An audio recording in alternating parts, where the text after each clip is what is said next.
Terry Bradshaw. Would you compare him to Kevin White, Alex? I wouldn't put that label on him because I do think he's better than Kevin. So, I mean, Ohio State receiver, you could essentially end the evaluation and the analysis there because that coaching and what they do with wide receivers at Ohio State is awesome. I don't give a damn how young he is. We are not leaving out Patrick Mahomes. You're the young goat. Right. The young goat.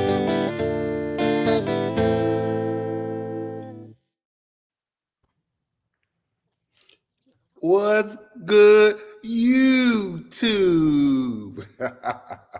What's up? What's popping, Alex? How you doing, buddy? It's good time. It's Thursday night and we're here, so I'm ready to go. How you doing, bud? I'm all right, man. Get ready with the show. You know, time to bring up the talent. Hell yeah. So let's bring up my boy Sean. What's popping with you today, Sean? Well, not much. My daughter just finished her first year of college, so that's why I did celebratory dinner. So thank you all for delaying an hour. Sorry, but to her fans, but new show, so we're still ironing some stuff out. But great to do this. Get in and talk some ball. Maybe talk about Derek Carr after we get Goody up here for a bit. Hell yeah. And of course, we have to celebrate the fact that it is your daughter's first year of college down in the books. So that's awesome too. So room for celebration on this night that we're going to talk about some fantasy tight ends that hopefully win us some championships. Yep, for sure. What's going on, Terry? What's going on, guys? What's good? What's going on, everybody in the chat? I see you out there, Sports Dog. I see you, Fantasy Network. I know you in the building. RG always showing support. What's up, bruh? Everything's good All on right. my end.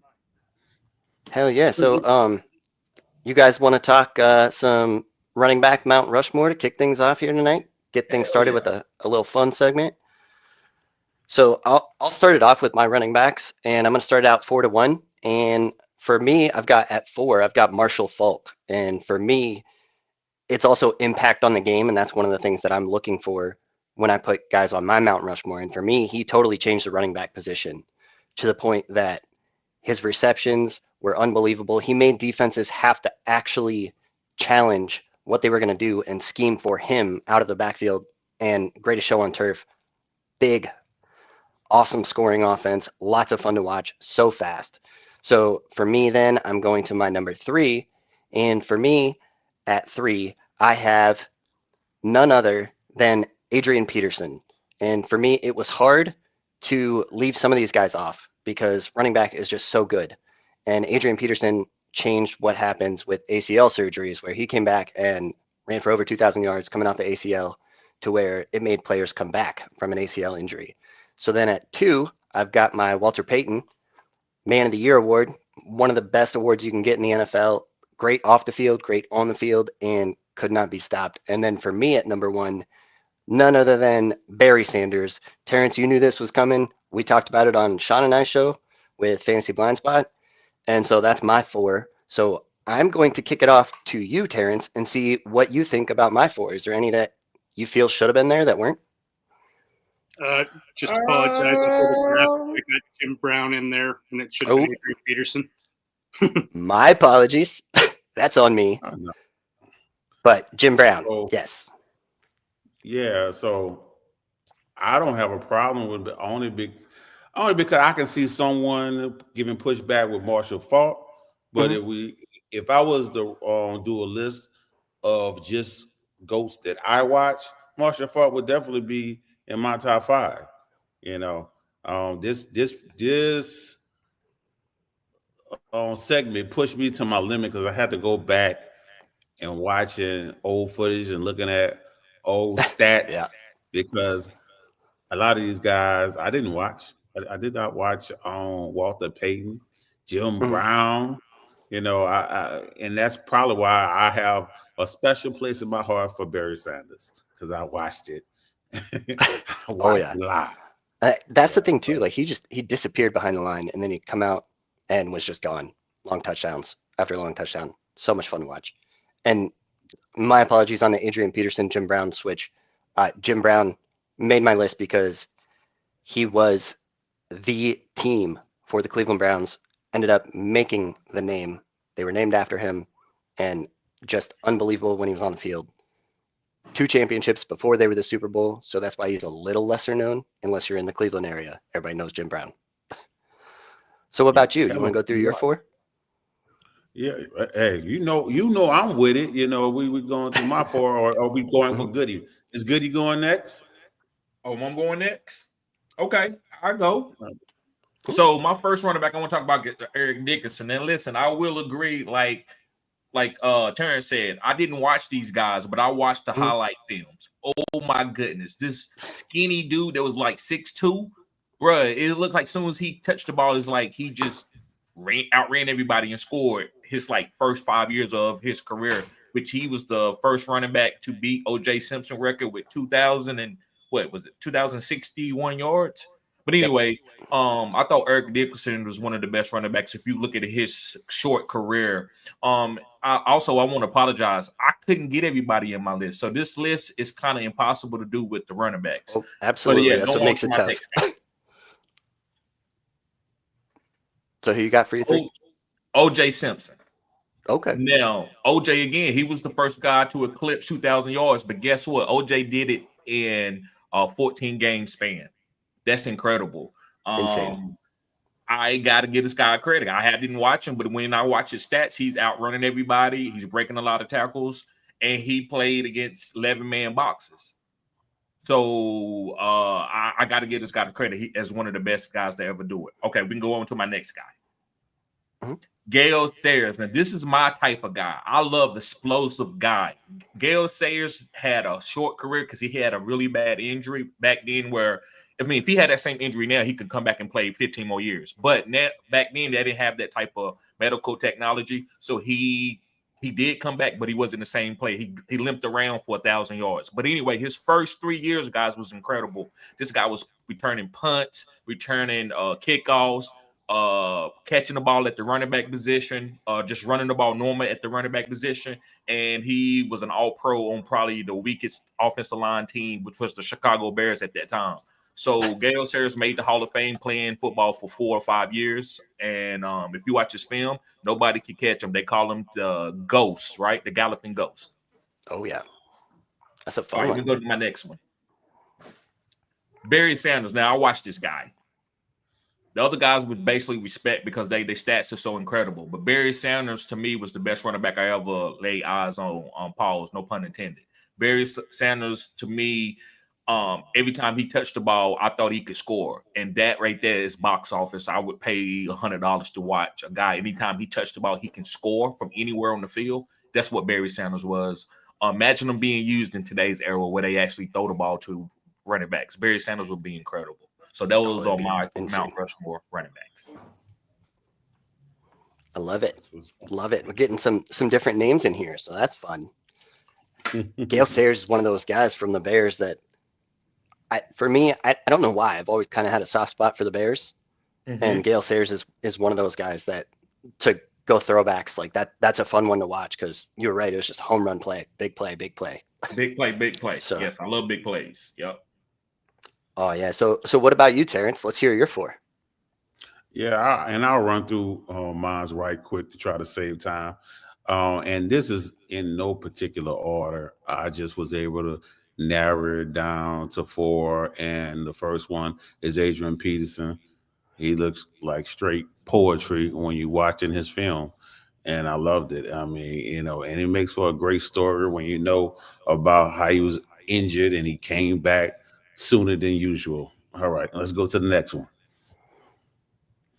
Jim Brown. I love looking at his highlights. Hey, it don't look real, but the closest thing we got nowadays is Derrick Henry when he's running over people. But Jim Brown, if you don't have him in your top 4, you probably didn't watch his film because you need to go back rewatch it because it's gonna do nothing but bring a smile on your face. Next running back. Barry Sanders, and of course, like I said, it's in no particular order, but this would be my GOAT running back because I got to watch him with my own eyes.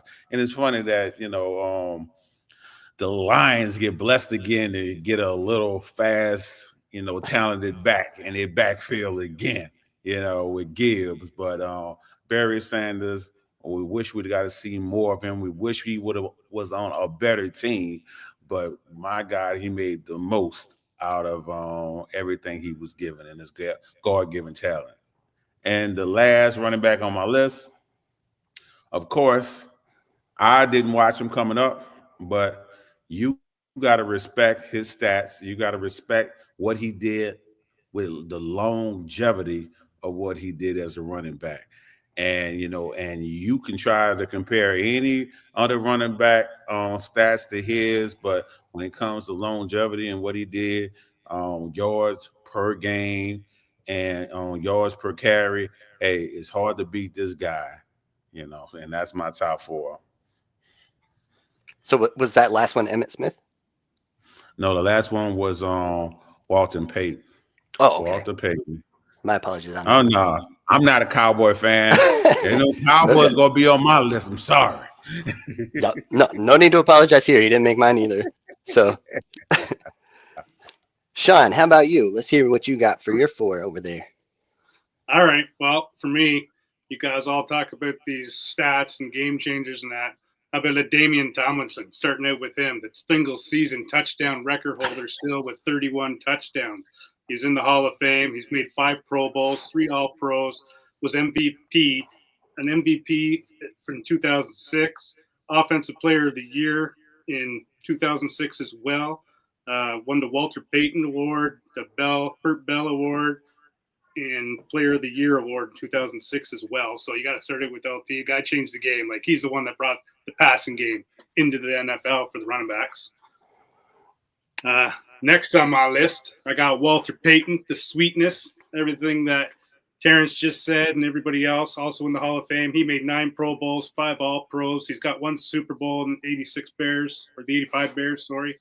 Won an MVP in 77. A bunch of all-star awards that he's got. Like, you just couldn't beat the sweetness. And his coach, Mike Dick, at that time, when they were going for that Super Bowl run in 85, was getting so mad at the quarterback because he would change the plays, and Walter Payton would just look at him and go, no, man, I can't run it every fucking play. Just keep checking. I got your back. Like, there's 11 people in the box. What am I supposed to do? Like, you got to pass sometimes. So he knew, right? Like, but he was still the workhorse for them. And then I got Barry Sanders next on my list. Barry was great, man. You could not look away from the TV when Barry Sanders had the ball in his hands because you just never knew what was going to happen. I remember watching that play live where he's like, looks like he's out. There's 5 people on him, and somehow he pops out of the huddle and runs another 60 yards for a touchdown. Like, you just can't beat the skill that he had. And last on my list is Jim Brown. This is a guy that I can guarantee you, doesn't matter what generation you drop him into, he's going to dominate, and he's just going to do what he does, Jim Brown stuff. And sure, he doesn't have a lot of passing catches in that, but he was in the air of the 50s and the 60s. They weren't tossing it to backs back then. But what was he doing? He was throwing touchdown passes on like these screen bubble runs or whatever and chuck it in. And Jim Brown, just one guy. He can play in any era and just dominate. And he had a guy that was following him that he made the movie about, Ernie Els, I think it was, who was just as good, but he ended up getting leukemia after he was drafted by the Browns to work with Jim Brown. So shout out to him as well. Hell yeah, we got some good running backs going on there. Oh yeah, lots of good stuff. I think Jim Brown had more passes caught than Adrian Peterson when I looked up the stats. Well, let's see. Yeah. I've got it here. We can call it up. That's not a good benchmark, Adrian Peterson. I'm just saying. I mean, you know when he played. Yeah. But Adrian Peterson is like one. I think Derrick Henry is a better pass catcher than Adrian Peterson. So there's Jim Brown stuff. Let's see here. Reception 16. He had 262, but like 50. He had 2 around 50, but the rest of the time was under like around 30 under that. Like, that was what happened in 1962. Yeah. What's that? What happened in 1962? He only hit 996. Did he get hurt? How many games he played? Yeah, he played 14 games. Yep. Only 230 carries. 4.3 yards per carry. That was his worst year of his career. Yep. They must have been bad that year. They probably had no offensive. He's probably playing offensive line and run back. Right. Brown, he could do it all, man. Yeah, he's in that Bugs Bunny roll. Snap it to himself, throw it to himself, catch it, run. Yeah. Did you guys see the David Carr news today? Derek Carr, right? Yeah, what they do? Well, I mean, I know he's been hurt. Going surgery or something. That's what they're saying now, is that it's just him starting that to get out of New Orleans, and he's not really hurt. So they're saying he's doing it as a power play to get out. What do you think about that, Terrence? You're from there. Isn't that what Michael Thomas did? Because he waited till the season was about to begin and decided to do surgery. I'm sitting there like, what are we doing? Yeah. I mean, their ownership is trash, though. They like the front office and ownership is trash. So it just is. I'm used to it. You are not wrong there. No, and that's why they've been flirting with quarterbacks like crazy. So it'll be interesting draft night. Sure will. What do you think, guys? Should we get into some tight ends here? Yes, sir. Let's go. Who wants to kick this thing off? Well, who do we want to start with? Anybody want to go with one? Let's go with one of Goody's guys here. Oh yeah, sure. I heard Good got some different guys. Now listen, guys. This guy is a guy. So when you have a guy like you have Kyle Shanahan, you have Mike McDaniels, guys that can draw up plays like they did this year for Jonnu Smith. This is what Joshua Simon is. He's not a great route runner, but he's fast and athletic. And with the ball in his hands, he's a really good athlete. I would say a player comp to me would be Gerald Everett. But a couple of things that I think he can work on. I like him, but he needs to work on extending his hand and his catching the ball away from his body. But maybe he might not never be that type of tight end. Jonnu Smith is not that type of guy, and that's okay if he's in the right system. I didn't see him make a lot of contesting catches, but I saw him get behind the defense because of him just being a good athlete and being fast. And I saw him get a lot of yak where he would run some of the plays that systems like Mike Shanahan and Mike McDaniels, where he actually can get the ball and catch it quick and start using his athletic ability. So I like Simon. Well, that's a new one for us. I like that. We don't hear a lot about Josh Simon. How was his testing? Did he test at the combine? His testing was well. I go a lot off of testing when it comes to the combine, because a lot of guys don't get opportunities. And real quick, I know we're talking about tight ends, but I'm gonna use this Antonio Brown. No, Miami, Alabama would never recruit Antonio Brown. But when you see Antonio Brown, when he goes to the professional game and nobody can guard him, nobody can stay in front of him, he can play. So you have to find fits. And that's what Kyle Shanahan and a lot of these great coaches like Andy Reid can find fits.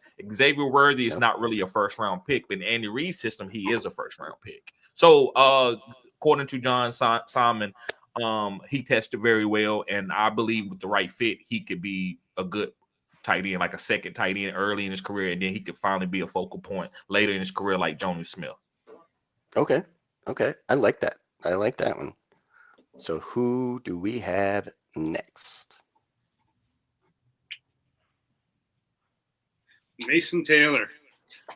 I had him on my list. He's a big guy, athletic, can do it all. You can have him in line blocking for you and still go out on the chip shot, or you can line him in the slot, use him as a big slot receiver. He's very well-rounded, and he's makes some very impactful plays on the field. And when I watch him, the guy that I can most compare him to when I see is Mark Andrews, like same sort of game starter style, always where he needs to be, consistent. Once he gets the ball, he's got that. He's not going to juke you out, but he's going to run you over a little bit and get by you a little bit with speed. But I like him a lot. And you and Terrence also had him on your list. Correct. Let me ask you this, because this is one of the things that I got into with my evaluation. What do you think about his blocking? It could be better, but he's one of the better blocking tight ends in this league, because that's what if you're not a blocking tight end, you're not going to be on my list. Like you're automatically off. Like, and that's why I had what's his name from last year there? Can't even think of it right now. Bowers. Like Bowers isn't a good blocker, so I just didn't want to know any part of him. But he ended up playing 87% of the time out of the slot last year, so he's more used as a wide receiver. True. I also like that Mason Taylor went to LSU, and that's more of a pro style offense. So it shouldn't be as hard of an adapting to the pro style game. And of course, got to mention that family pedigree coming from Jason Taylor. So NFL bloodlines teams love that. So for me, that's also something that matters. So Terrence, do you want to give your 5, or you want me to get mine in there? Sure. Because I'm gonna go last because I'm gonna surprise people. We're not really doing 5. We're just kind of going through the guys that we all picked. Oh, okay. So then, the next guy. so my next guy, then I'll go with Elijah Arroyo out of Miami. This guy, to me, if I want to give my comp for him, I see like a Juwan Johnson. We talked about New Orleans. He's had his moments there. Came out from Oregon as a receiver, and then converted to tight end. Arroyo has a similar style where this guy averaged 11.1 yards, ADOT, so average depth of target, over 11 yards. 33% of his targets were 20 plus yards downfield. 53% of his catches went for a first down or a touchdown. This dude is just a big play machine, like you were talking about over there, Terry. So that's one of the things I like about this guy. Now, I will say, with this tight end class, I also want to say that the last 2 years of rookie tight ends have totally spoiled us to where we've had Sam Laporta, and then Sean, you mentioned Brock Bowers last year. We've had 2 great rookie tight ends. I'm not sure we get that this year. And just because we've had that the last 2 years, I think there's some guys in this class that we'll get to a little later, I think, that might end up being overdrafted because people are expecting the same. So just temper expectations a little bit with this class. Just a word of caution, because we do like a lot of these guys.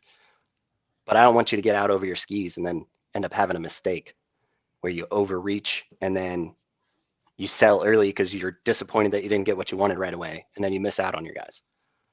So do you guys have anything you like about Elijah Arroyo?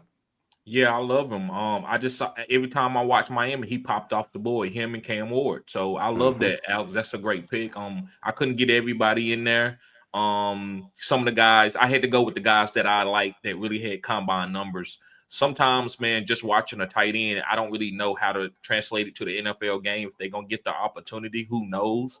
But yeah, I like Arroyo. I think he was the best weapon that Cam Ward had, right? Am I mistaken?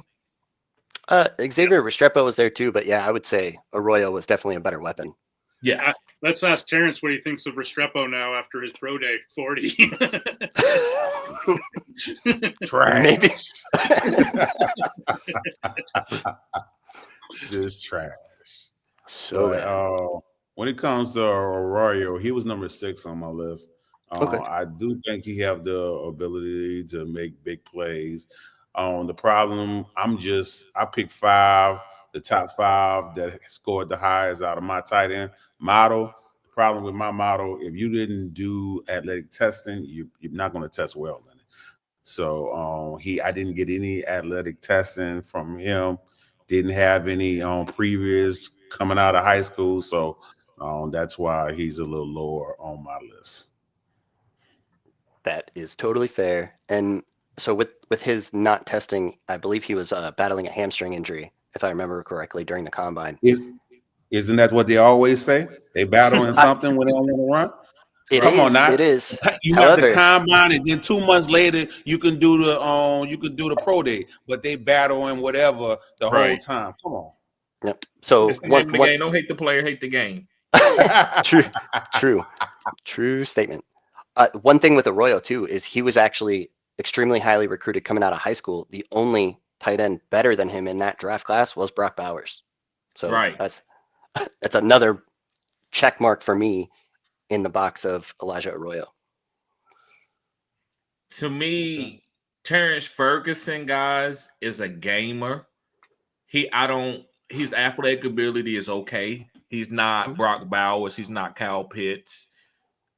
He's not Trey McBride, but I believe he could be, and I hate to take Maximus stride, but I think he could be more like a Mark Andrews. Mark Andrews was a backup quarterback that went to tight end and wasn't that athletic, but he just knew how to play the game because of his knowledge and by being a backup quarterback.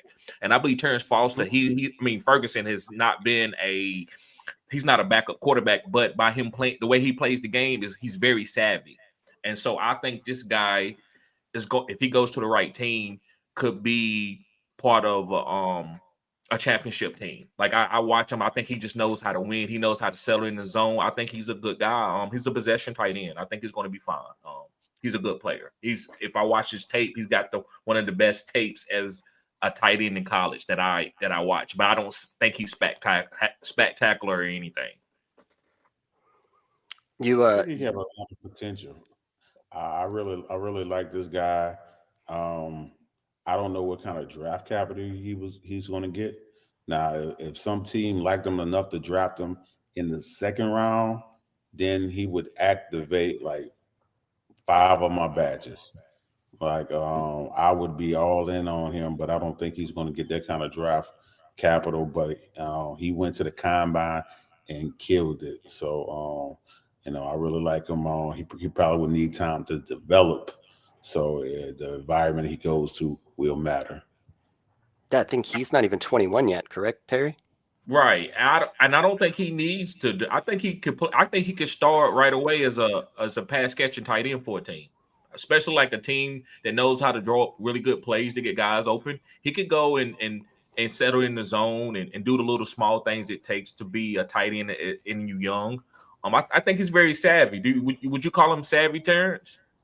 Well, I was going to say that he definitely can get manufactured touches. But I mean, it's hard to just drop a tight end and then for them to be a starter without that is and a lot of teams don't do that because that's exactly why you don't see a lot of tight ends producing like that. People, you just got to get it how you live a lot of the time. Right. I could see him being, Sam Laporta to me wasn't like a great athletic, I can get open in the phone booth guy, but he was surrounded by a bunch of talent. And I believe if Terrence Ferguson is surrounded by a good team, a good offensive coordinator, he could just come in and just do a lot of things that they could be like, oh, you know what, this guy can handle I can tell he's savvy, kind of like Dalton Schultz was as a rookie for Dak Prescott. Nobody liked Dalton Schultz, but he was still a good tight end for Dak Prescott. Yeah, you don't really need the athletic ability if you're a tight end anyways. Right. I don't even look at that. There's some guys that I do like that have the athletic ability, like David Njoku in Cleveland. He just hasn't had a really good quarterback yet to really see what he could fully do. But like Vernon Davis, I wasn't a big fan of his until after freaking Singletary lost it. So I don't even look for that. I want guys that are smart, can block, and you can catch. If you can do that, find those holes in the zone. You're not coming off the field, and if you don't come off the field as a tight end, then you get those chip away runaways like that. You just kind of sneak away and you get a little 2-yard catch. You're taking that 20 yards. So those types of guys are what I look for more than the athletic ability. Okay, you named the good tight ends that are not athletic since you don't care about athleticism. I wouldn't say Travis Kelce's not athletic. Yeah. Who? Travis Kelce. Rob Gronkowski. Rob. Like there's tons of them. Antonio Gates was one. I'm just talking about now because name the good tight ends now that's not athletic. And then let's go fall real short. Real athletic, I think. I would say he's athletic. Like he's not an athletic freak. No, not athletic freak. But I guess when I think athletic, I'm thinking like Vernon Davis, Tony Gonzalez. Nah, that's freaks. You talk. Yeah, those are freaks, man. Going Hall of Fame. Yeah, that's well, I said David Njoku that's in the league right now that he's athletic. He plays well. But most of the tight ends, that's what I'm saying. Most of the good tight ends for fantasy are athletic. Tucker Kraft I wouldn't say Tucker Kraft is athletic. I would say he's a touchdown machine. Was he the first, second, third, fourth, fifth? What did he finish? He didn't finish high as a tight end. I think he was top 12, right? Wasn't Tucker Kraft top 12? But you for tight ends. Let's be honest, man. It only matters if you get a top 4 guy. After that, there you go. That's what I'm about to say. And you gonna look at the top 4, and they all gonna have their day, right? Most of the time, except for the top 3 guys. All right. Well, let's say this. We're talking about athletic tight ends. We'll talk about mine, Harold Fannin Jr. This dude, a lot of fun to watch. I don't know how he does it because it seems like whenever that dude has the ball in his hands, he just does not get tackled. And I don't know if it's just his legs are that big. He's built like a running back because his size is not crazy. He's built like an Isaiah Likely, who I have as my comp. He's 6'4", 240, and very athletic, gets the ball in his hands. He was the entire offense for Bowling Green. Everybody knew the ball was going his way. He still had 117 catches, over 1,500 yards, over 10 touchdowns. Was the offense. Everybody knew it was going there, and they still couldn't stop him. And that's something to me that really stands out. And I think if he gets in the right system, Sean, you know, we've been talking about trying to get Joe Burrow a tight end in Cincinnati. I know they just signed Gesicki to a 3-year extension, but if you could get someone like a Harold Fannin Jr. there, man, that offense would just be scary. Personnel with Higgins and Chase on the outside and Yeah. Brown in the backfield, like that's that. You don't even need to run the ball. Yeah, right. Just let Joe Burrow throw it 60 times a game. That defense will be terrible, but it'll be fun to watch for fantasy at least. Hey, they're letting Trey Hendrickson go. The defense is going to be horrible. Yeah, true statement. So Yeah, you guys. I like Harold Fannin a lot. He's like one of these athletic guys that I like because I see. Oh yeah. It's top athleticism. It's not just athleticism. Plain athleticism. Jags aren't. Who cares? It doesn't matter in the tight end position. You need to either have elite athleticism or you need to be tough as fucking shit and be able to run people over, hold your own against offensive linemen. And like, even though Harold Fannin is like one of these pass catchers and was the whole offense, like he did fucking everything, threw the ball, caught the ball, ran the ball. Like he had 1,600 yards total, I think, just receiving. Plus he had his run yards, probably 2,000 yards total. Like he's just unstoppable. So he can also block too, but he just wasn't asked to do it much because they needed him to do everything else on the offense. But he's a really good blocker, so I like him a lot.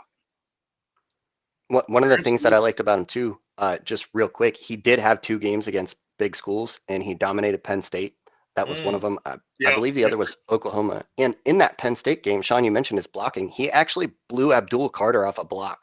Yeah. Now I don't know if Carter took that play off, but he pushed him back like 5 yards. I just think he wasn't expecting it. Could be that too. But this guy's a lot of fun to watch. I'll be curious to see where he goes.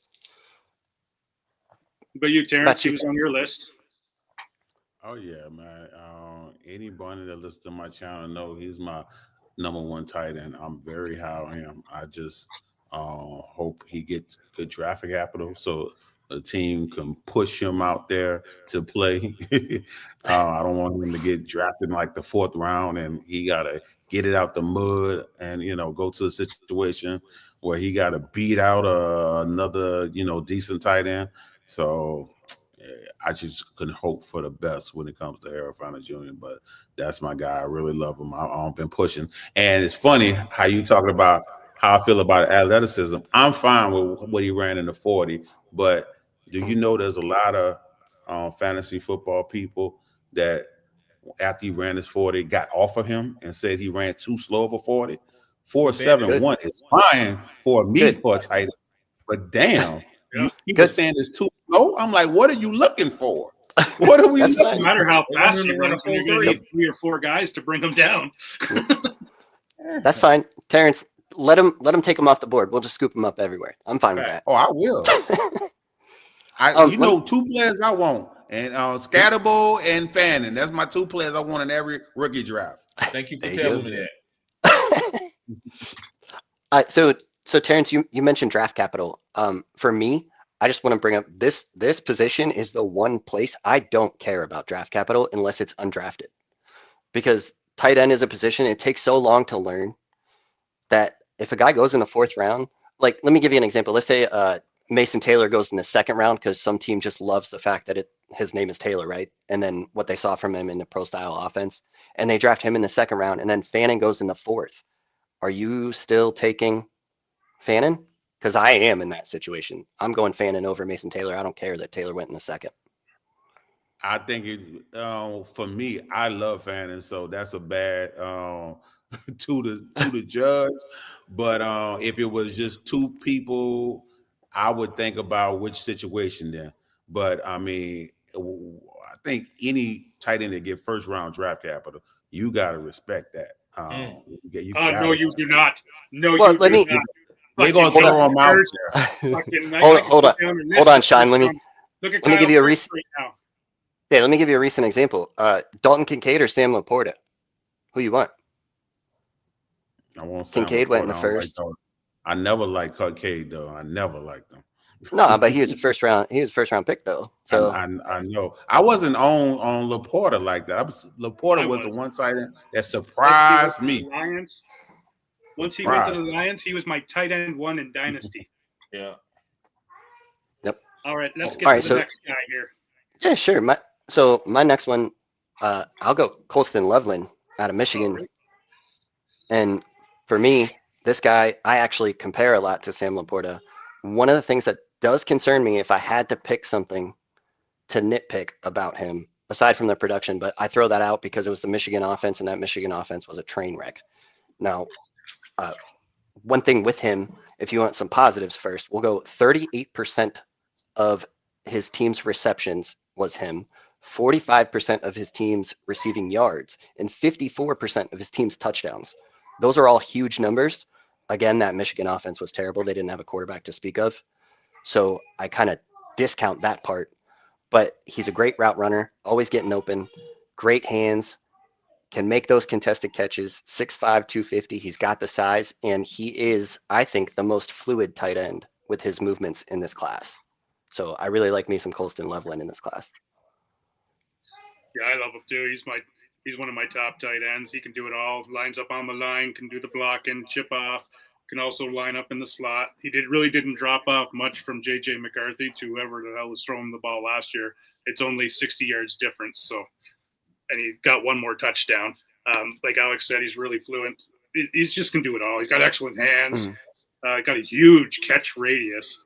So he's got a yak machine as well. So once he gets that ball in his hands, and I'm telling you, this guy's going 22nd overall. He's going to the Chargers, and he's automatically going to become one of the top 5 tight ends in the league if that happens.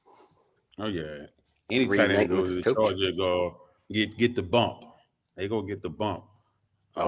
He's number 5 on my list, only because he didn't do the athletic testing.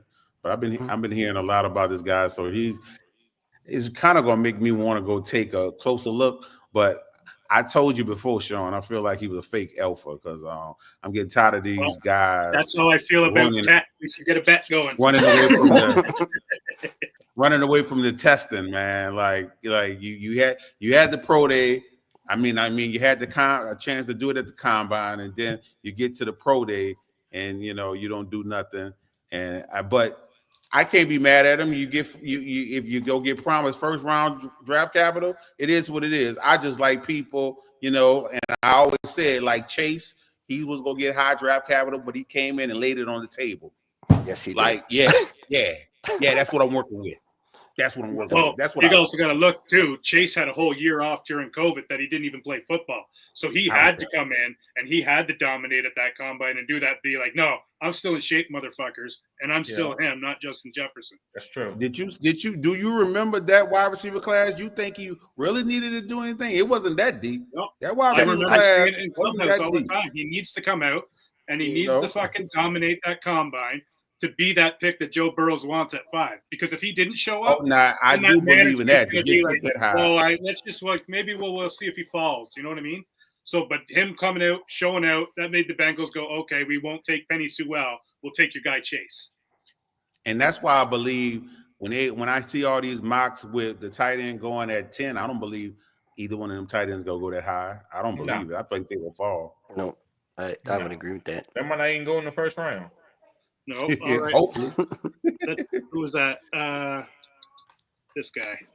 What? Oops, wrong guy. The Fiona guy there. Fiadone? How do you say that, Terry? Fadoni. Tell us about him. What you like about him? Thomas Fadoni. This is one of my favorite overall tight ends coming out of the draft. Fadoni, guys, he is tough. He can break through tackles.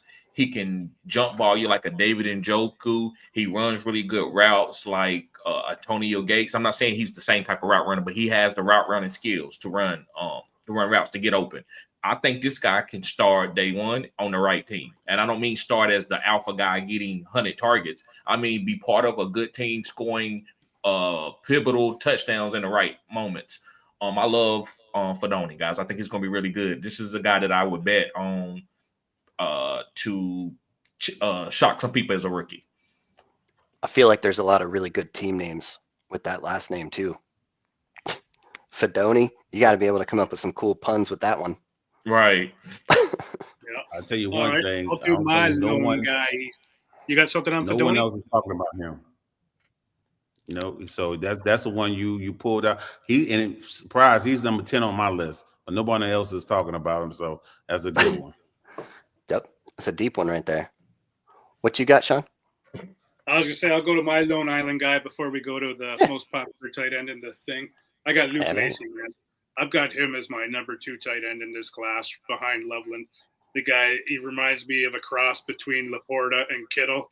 Same sort of skill set, but his aggression's kind of in between the two. He can do it all as well, like line up. He's 6'5", 250 pounds, put him on the line. He can block offensive linemen. He can go in the slot and catch it. He reminds me a lot, too, of Heath Miller a lot, too. But I could see that. Yeah, and he comes from Tight End University in Iowa, where Kittle comes from, and Fant and Evan Ingram and a bunch of other guys. They're like Laporta. Oh, yeah. I think his big knock was basically injuries, right? He couldn't stay on the field for a majority of his career. Yeah, but he's got a couple healthy seasons here, so he should be good. I think you're thinking Eric All a little bit, too, because he's from that school. Yep, that Iowa tight ends. Yep, gotta love it. How to make them out there. He missed a bunch of games in 23, but he played 12 games last year. So that's a big fall. I like him a lot. And he's not on anybody's radar, so I'll be picking him up everywhere. Yep, taking those late round flyers. Nah, you don't like him, Terrence? I haven't updated my profile on him, to be honest with you. But the last profile I have on him, I did like his film, but I thought he would have been better than what he was. I only have a profile on him because I play college fantasy football, so I do have some type of profile on him. But I thought he would have did better than what he did. So. Well, and one thing in his defense would be that Iowa offense was totally Caleb Johnson. That offensive line was good, and they were just making holes big enough for buses to drive through, and they just kept giving the ball to Caleb Johnson all season. Yeah. So should we get into the big one then? Of course, Sean, he itching. Let's hear it, Sean. Tell us about some Tyler Warren. Well, Tyler Warren, he's probably my tight end 3. He could, again, you got a lot of guys. My 5 guys, I look at them, they're all big guys. They can all line up on the line and outside the line. So you constantly say the same thing. This guy's a yak ability. He's also a lineup problem. He can line up all over the place. He can probably go in a wide receiver position if you want. He's been used as a running back at Penn State.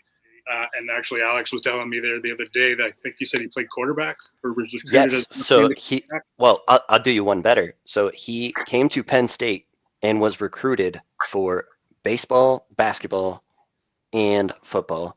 Actually, he wasn't recruited for football. It was basketball and baseball were his primary 2. He was recruited for those positions. He went to a walk-on as a left-handed quarterback because the coach at the time wanted another big body guy in the backfield for like those Taysom Hill style. We're just going to line up the tight end in the backfield and just run him right up the middle to get the touchdown.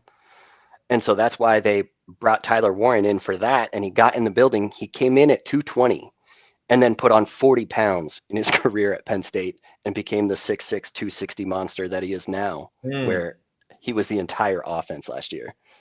So all over the field, like you said, Sean, and the athleticism, it's the football IQ. He's good against zone. This dude just knows how to get open, and he can be a big piece of whatever offense he's in, assuming that they know how to use a tight end.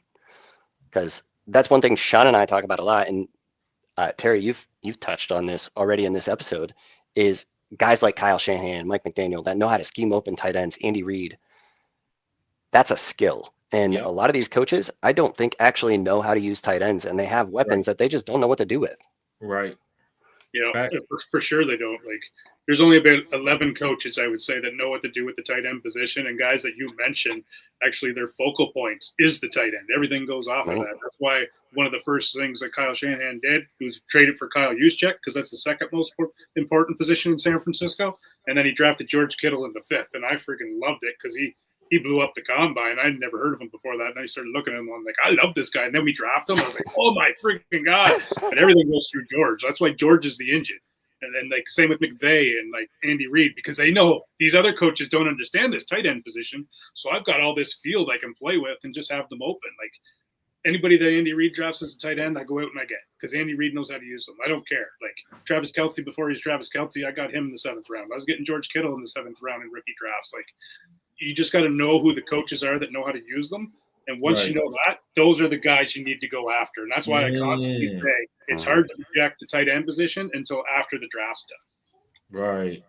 And he's number 2 on my list. But he get drafted by the Chargers. He moved up to number 1. He get drafted by the Colts. He moved to number 6. I mean, I don't want no part of it. I don't want no part of it. It just is what it is. What do you guys think about him constantly getting mocked to the Colts at 14? Because I laugh at it. I'm like, the Colts have been doing nothing but getting project after project after project of tight end. You think all of a sudden now they're going to go, oh, we got a quarterback problem, so we're going to go out and get a tight end in the first round? No, it's not going to happen. No, they're getting the offensive lineman probably. They should. And they love people that are physically gifted. So even though he's physically gifted, he didn't do the combine. So they probably want someone that actually did the combine. So, with the combine being in Indy too, that's right in front of their faces. You think they'd be a team that pay attention to it? They probably pay too much attention to it. Right. That could be. But if you guys remember last year too, they kept mocking Brock Bowers to the Colts. So maybe that's just somebody's favorite position is, yeah, it's going to be. Because the Colts are always needy at tight end because they keep going project after project after project after project. It's just never going to work. Well, so is that the rule then? You go project. Okay, we can't do this. Let's just take one in the first round. That seems like ass backwards. I think the Colts are just an organization that realized they don't have a coach that knows how to use it, so they just toss that position. We got to have guys, so let's get some guys that can block, a couple guys that can catch, just to keep the defenses honest. But I don't think they truly care about the tight end position. They want to be able to run the ball, so they care more about a blocking tight end than a passing catching one. All right. And if you're going to do that, why waste a first round pick? Yeah, coaching is huge. I don't follow always through coaches. Sometimes you can miss some guys. I try to follow the player if I really think he's special. I might hold on to him for 3 or 4 years because I think he's special. Yep, I would agree with that. And tight ends, you got to hold on for 5 years. Yeah, probably more. What kind of benches you have in your dynasty leagues? Like how deep is your roster? Really, ask Sean. He'll tell you. My shallowest roster is 20, and my biggest one is 53. Okay, Damn, you ain't holding 53. Nobody no 5 years waiting for them to produce. If you got a 20-man roster, that's not happening. You're only doing it in leagues that you can. Yeah. I will. A 20 bench league, I hold on to a guy for 4 or 5 years. I've done it. No, not 20 bench, 20 total. 20 total. 20 total. What you mean, 20 what years? 20 players total. 20 man 20 spots. total. Yeah, I might. I'm in a couple leagues, man. I held on to who was it? Maybe you see this tight end. I got Isaiah Likely. I've been holding on to Isaiah Likely for a long time. At least he's showing you stuff though. Did you hear Mark Andrews is being shopped? Is he? Yep. We've been here. We'll see. Okay. We'll see. Yep. They asked the GM, and he was non-committal on Andrews being on the team week 1. Wow. Because he can't be right now, I don't think, right? Because of all that stuff going on. Chargers, Andrews to the Chargers. Heard it here first. Do we want to get to some comments here, Goody? Yes. Yeah, they've been waiting for you, Goody. So they waiting. So let's start. We got Sports Dog in the house. Sports Dog says, TD100, good to be back. Yes, sir. Good to see you, bro. We got RG, my homie RG in the building. Also, guys, make sure you hit me up at fantasygoodesports@gmail.com if you want to get into a listing league. I got some openings coming up, and those will be happening. It's probably this weekend. I'm gonna start hitting some guys up, and I will let you know the different rates for that. But Mr. Grapefruit, he was talking about Frank Gore. Yes, Frank Gore. He's a beast, man. I like Frank Gore. He's an underrated running back, and he played for like 15 years. Oh, I yeah, don't think he's a Hall of Famer, but he's probably gonna make the Hall of Famer just because of the years he's played. Oh, yeah. He's gonna make the Hall of Fame from those early years with San Francisco, man. That we just dominated the Shithawks all the fucking time.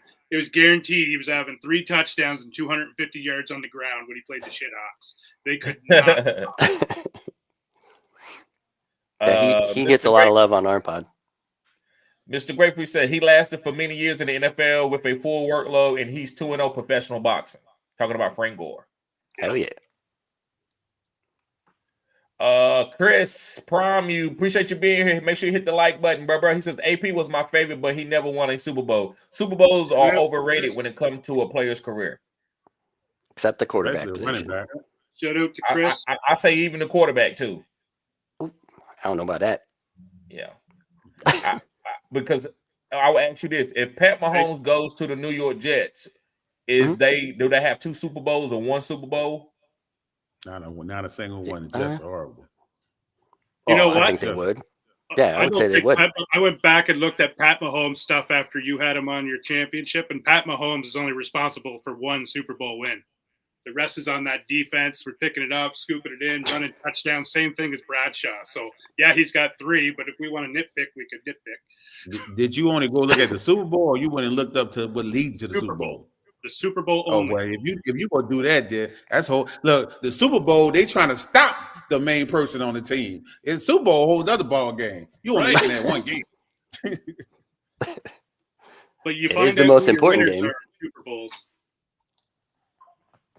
Mr. Grapefruit says, well, duh, they had Christian Ponder for a good chunk of his prime. No, not great. Not great to have there. And Sam Bradford. Oh man, Sean shouted out Sam Bradford the other day instead of Sam Darnold. Yeah, I had a brain fart. What's up, Conscious? Conscious says, oh my God, it's NFL time. Yes, man, it's right around the corner, bro. Hell yeah. Week away from the draft. Right. He says, my only league is they keep him. My one player will be Jahmyr Gibbs. Of course, you got to keep Jahmyr Gibbs. Oh, yeah. Yep. There's only 4 good young running backs, so you're going to want one of them. There's more coming up now, though. Oh, yeah, especially this class. Conscious Machine says, Barry, Walter, Jim, Gale, Adrian, LT. I have to refresh my memories as I listen, but that his top 4. I actually did like 5, 6. It happens. Yeah, got a lot of talent. It's hard when you got to get down to 4, doesn't it? Yep. It really does. Take 2 off that list. Gale Sayers would be my 5th, honestly. It was him or LT is what I came down to. Right. He says Gale Sayers is always forgotten. I guess as a top 5 all time, I guess he is. Well, it's because he played such a short career too. Yeah, right. If he played another 4 years, he'd be the number 1. Time. Yeah. Chris says some NFL teams are more messed up than the U.S. and Canada politics. That's primo. Always on our show. What's going on, Big Will in the house? Watch your mouth. Big Will says, love Marshall Faulk, the perfect back. And he had a pot belly. Was awesome on the field. Chris Vila says, greatest show on turf. Oh, yeah. It was dollar bill, y'all. What's up, bro? He says, Holden Willis, tight end, Middle Tennessee State University. He played corner for Middle Tennessee University, I think. Is Holden coming out this year? I don't know. I think we'll see in the chat. He'll put it in there. Arroyo is my guy, but if he lands in Kansas City, I guess he's saying he don't want him to go to Kansas City. Why wouldn't you? You ain't got to wait too long for him. He must hate the Chiefs. Oh. Chris says Hurl, Fanning, Elijah, Royal, and Loveland. Do you think any can surpass Warren? I don't see it. In fantasy production, I definitely can see it. Yeah, fantasy, I Don't get it could. twisted. Don't think But you not- can guess tight ends. That's one thing. Don't think Yep. you can easily guess tight end production. It depends if you're talking draft capital or fantasy production. Fantasy production easily, because that one bad landing spot for Warren, and he'd be completely off my board. Yep. So Right? while we're talking about that, since the draft's a week away, is there a spot that you think that would be a good landing spot for Tyler Warren? Like we already in said that first round?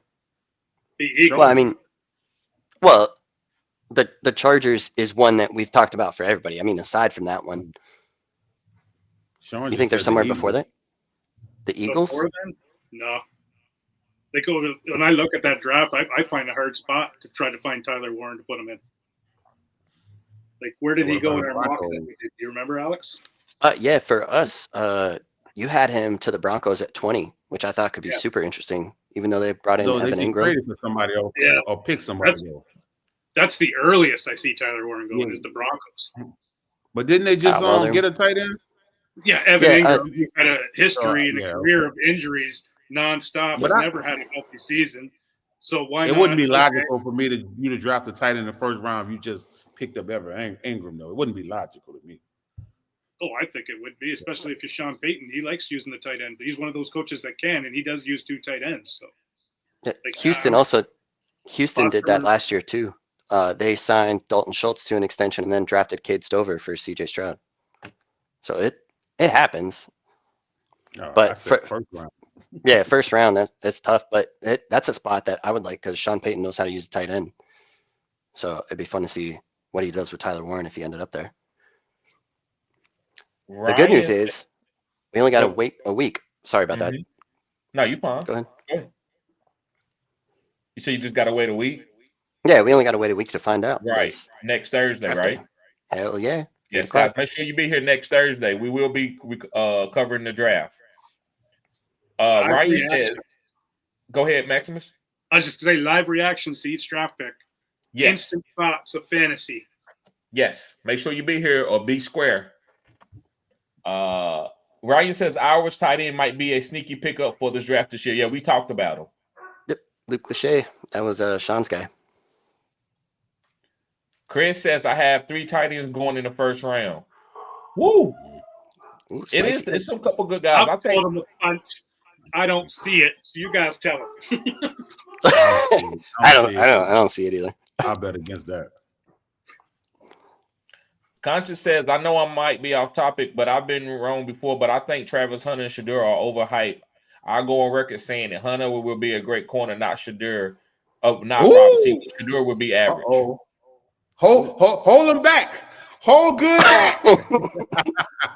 I ain't gonna hold him. You ain't gotta hold me back. I already said it. I think Shadur is gonna be great. Now, if he goes to like the Jets or something, I mean, it might not be. It's probably not gonna be the Jets, but if he goes to a bad team, yeah. But if he goes to, I would say the Giants or the Steelers, I think he's gonna be one of the greatest quarterbacks we ever saw play in the NFL. Oh, I would love to see him in Pittsburgh. Oh Bring yeah. him down. If that would be my dream spot to see him there, but I've been seeing him mock to the Saints, so good luck. Good luck. Yeah, to me- I see that too. To me, he has the moxie of Brett Favre, but the poise of Tom Brady. So that's why I think he's gonna be a special quarterback. And I'm not even gonna sit there Or and of argue. Ocho Cinco's moxie. I'm not gonna argue with him Ocho about Cinco Hunter. moxie. He's got moxie that hasn't even been touched yet as a quarterback. Right. Country Machine said Deion hyped those guys up and made them the focal point. They got recognition because of Deion. Hey, Deion did a great job. This is what I say. I'll think- say this, Terry. 130 snaps a game playing both sides of the ball is not overhyped. Like, No. that's legit. Yes, legit. But playing elite, not just out there running around. Yes, Mm. exactly. Right. Mm. Country says, I do think Genty should go number 1. Hell no. You talking about one-on-one in the NFL draft? What we talking about? Yeah, I think that's what he means. Are you I talking hope about not. in the NFL draft, Conscious? Let us know.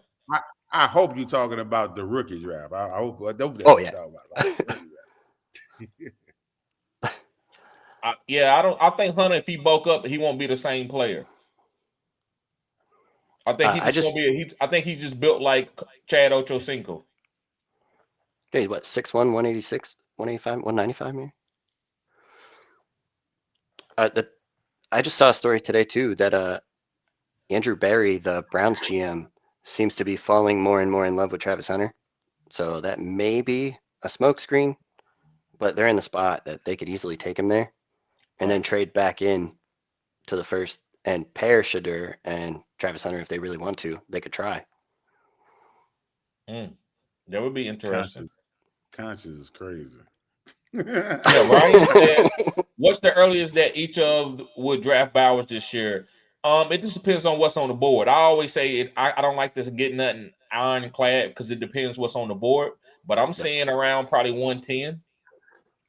Yeah. Well, if you want him, you got to pick him around there because he's going in the first round in startups. So he's a first round pick. So I wouldn't draft. He wouldn't be coming to me because I wouldn't take him that early. Big Will says, rest in peace, Kyron Lacey. Yeah. Hate to hear the news, man, but it happens, guys. There's a lot of stuff, a lot of stories like that happen. Yeah, it's unfortunate. Conjure says, oh, Brett Favre is my GOAT. None, you're talking my language. He says GT is NFL number 1. So he's saying NFL number 1. I think these days, if I draft the running back number 1 overall, he got to be like Eric Dickerson or something. Well, you're saying he's better than Barkley too. He's not going to go in the top 10 like people think because there's so many running backs in this class. Right. That he's just going to get pushed down the board. And then it'll be some team, like I think Terrence said it before, is going to get like googly eyes because he fell to them and they're going to rush up to the podium. But everybody else will let these other great running backs fall to them. Because I see 8 running backs in this class that could be 3 down backs. Facts. Yep. That's a deep class. And James we just talked about 9 running back or 9 tight ends. So it's a deep class at the tight end position as well. It is. It is. James says, word is the Cowboys have their eyes on tight end Hugh Jazz. Who is that? He just got Terry to say huge ass. Yeah, that's what I was thinking. With the Cowboys. Good one, James. Good one. Let me see. Concha says, I did say Travis would be a great cornerback. I just don't see the wide receiver transitioning to the NFL. All he needs is about 500 or 600 yards receiving. You know what the funny part is? Oh, man. Every GM that's coming out says they would rather have him play wide receiver than cornerback because he's better at wide receiver. Because he's special with the ball in his hand. So I had to hop off on our receiver one, but he was my receiver 2. And if I knew he was going to play receiver, he would be my receiver 1 over top of Tet. Oh, yeah. So I think he's that good as a receiver. Yeah. Chris says Hunter is a small because he plays more plays than anyone ever in the last 10 years. Hunter is special, but we need to see it in the NFL. Yeah, it's going to be easy, especially at the corner position. It's going to be easy for him. Yep. He said, all right, we'll see. I'm just giving my opinions. Yeah, brother, I respect your opinion. I just think Shedeur is special, but I don't think your opinion is crazy. I just can see, I see the moxie, and that moxie and the accuracy translate to the NFL game. With his dad coaching him up, he's got the mindset of an NFL quarterback. Well, not only that, every game he's ever played since his first year was done at Jacksonville State, his dad set him up with Tom Brady. He's watched every game he's ever played with Tom Brady, and Tom Brady broke the game down to him, told him what he did wrong, what he did right, what he needs to do, what he needs to be saying to these guys, what he needs to do to motivate them in situations. And he's going to be continuing to do that. There's a reason why he was making those googly eyes every time that the Raiders lost or saying, thank God. He wants to go there. So I don't even know if he gets past the Raiders. That, yeah, Pete Carroll's got Geno there, but if friggin' Tom sees Shedeur there and knows that he's been working with him and already grooming him for 3 years, you don't think Tom's going to go, no, we're making that pick. And you don't think Mark Davis is going to listen to him? For sure it's going to happen. Right. Conscious says GMs want to tell him what he wants to hear. And we all had better opinions than some GMs. The league, I would never have drafted Johnny Manziel. Johnny Manziel failed because he got on substance. He had a substance abuse problem. Yeah, teams and he knew was that drafted before the by draft. the Browns. But you're right. I see what you're saying. There's always guys that's overhyped. But I would watch Anthony Shadeur. Richardson. I think he's a good player. Yep, I would agree with that. I also want just on the Shadeur thing, like people try to knock his athleticism. I don't think you could have the genes that he has, being the son of Dion, and not be a phenomenal athlete. Sorry, I don't see that. Maybe I'm dead wrong. That just seems crazy to me. Yeah, me too. All right, guys. Well, I guess we're gonna get out of here. Anything you want to say? Starting off with you, Maximus. Anything you want to say before we get out of here?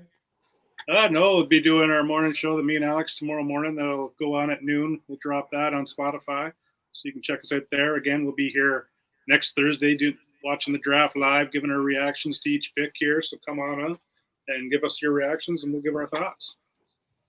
Take us away, sir. Alex. Hell yeah! What about Thanks everybody. There you go. Mm-hmm. Yep. Thanks everybody for listening. We're also, like Sean said, we got our show dropping tomorrow at noon, and then on Tuesday we'll be dropping Mock Draft 2.0, and we'd love to get you guys' input on that too. So Terrence and Terry, if you guys want to chime in on what you guys think might happen, we'd love to get your opinions on that too. And definitely tune into my channel. Make sure you subscribe if you're not subscribed. And Big Will, it's not even a question. Prime time. Till next Have a time. good one, guys. Yes, sir. Peace.